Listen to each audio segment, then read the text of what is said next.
ఈ వీడియోలో చూస్తుంది పైరోగైరా సంయుగ్మం. ఇప్పుడు కనిపిస్తున్నది పైరోగైరా పార్శ్వ సంయుగ్మము. ఇందులో స్పష్టంగా పరిశీలిస్తే ప్రక్కనే ఉన్న కణాల్లో ఒక్కొక్క కణము నిండుగాను ఒక్కొక్క కణము ఖాళీగాను కనిపిస్తున్నాయి. దాన్ని ఇందులో పరిశీలించవచ్చు. ఇక్కడ ప్రక్కన ఉన్న కణాల మధ్యలో సంయుగ్మ నాళాన్ని పరిశీలించవచ్చు. అది ఒక పక్కకు పొడుచుకొచ్చినట్టుగా ఉంది. ప్రొట్యూబరెన్స్ అంటారు దాన్ని ఇక్కడ పరిశీలించవచ్చు.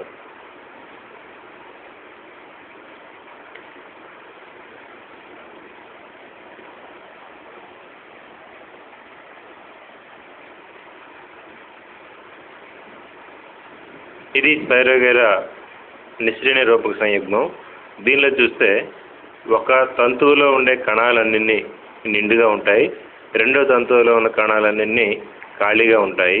ఎదురెదురుగా ఉన్న కణాల మధ్యలో సంయుగ్మ నాళాన్ని స్పష్టంగా పరిశీలించవచ్చు.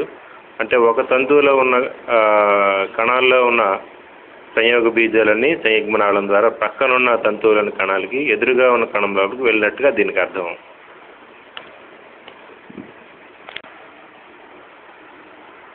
ఈ వీడియోలో చూస్తుంది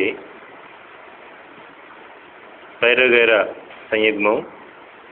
ఇప్పుడు కనిపిస్తున్నది